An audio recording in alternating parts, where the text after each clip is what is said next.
El reformismo en el gobierno militar comprendió entre los años 1968 a 1980 y fue llamado el nacionalismo de los uniformados.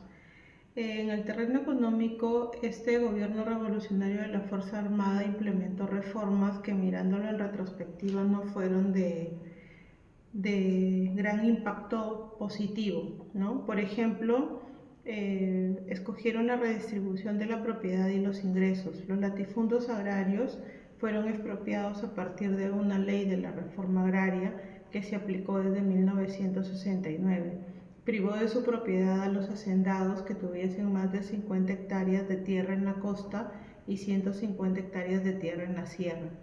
La expropiación fue virtualmente sin compensación, ya que se evaluaron las tierras, los animales, los sembríos, los edificios y la maquinaria, no según el precio del mercado, sino según el precio de tasas oficiales que eran usadas para el pago de los impuestos.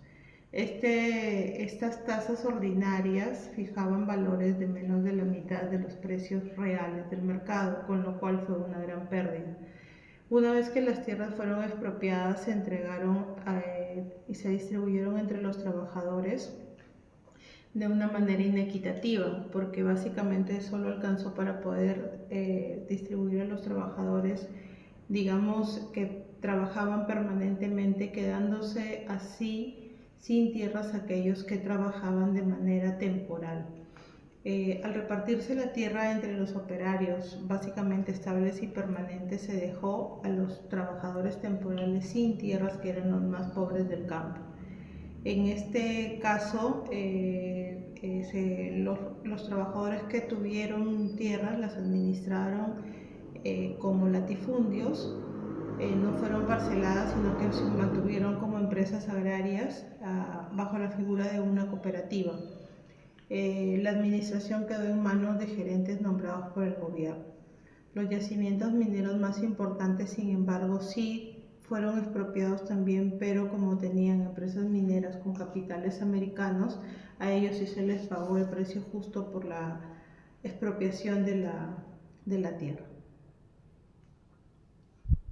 En esta oportunidad hablaremos de la reforma militar que se dio en el año de 1968 y 1980 por Juan Velasco Alvarado, quien asume el poder a través de un golpe de Estado que le dio a Fernando Belaúnde.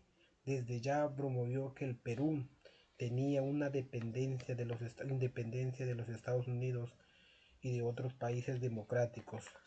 Por otro lado, también toma un rol autoritarista, privatizando y tomando el control de empresas como petróleo, minería y el control de algunos sectores de telecomunicaciones, con el fin de controlar el poder a los partidos tradicionales. Sin embargo, el gobierno fue criticado por sostener el poder a la fuerza, utilizando las fuerzas armadas como escudo que lo ayudaran a sostenerse en el poder.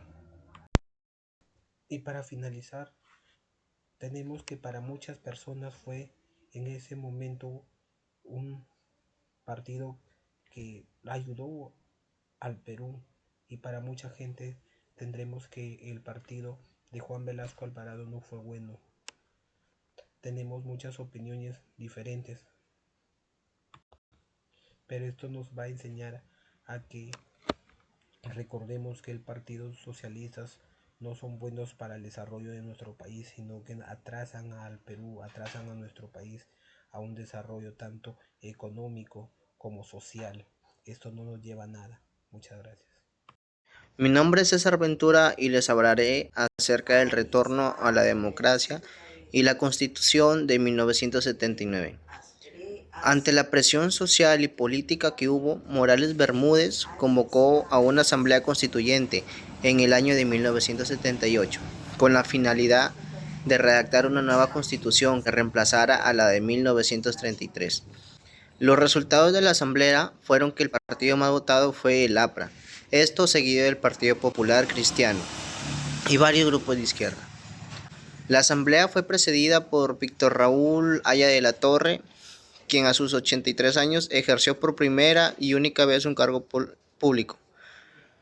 La Constitución de 1979 establecía que votó para los analfabetos, abriendo el electorado a millones de peruanos que habían sido excluidos del voto presidencial de 5 años. Segunda vuelta electoral si nadie obtenía más del 50%. También tenemos que un papel importante del Estado en la economía y las organizaciones sociales. Como otro punto también les hablaré acerca de las elecciones de 1980 y también ante ello también iniciaba Sendero Luminoso. En 1980 se realizaron las primeras elecciones libres después de 12 años de gobierno militar y los resultados fueron sorprendentes para todos. ¿Por qué? Porque ganó Fernando Belaúnde Terry, el mismo presidente que los militares habían derrocado en 1968.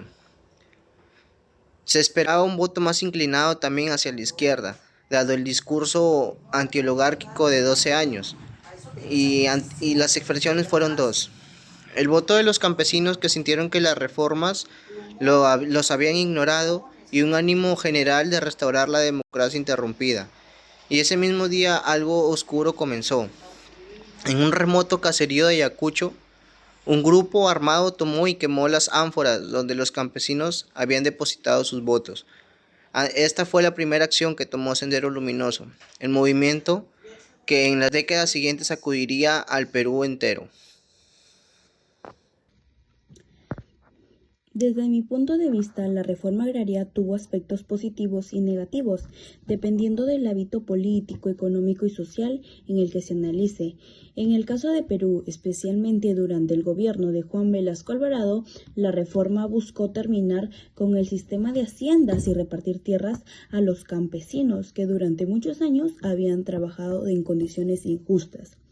Sin embargo, en el aspecto económico, los resultados fueron más discutidos. Muchas cooperativas, empresas agrarias creadas después de la reforma no tuvieron suficiente apoyo técnico, ni financiamiento, ni buena administración.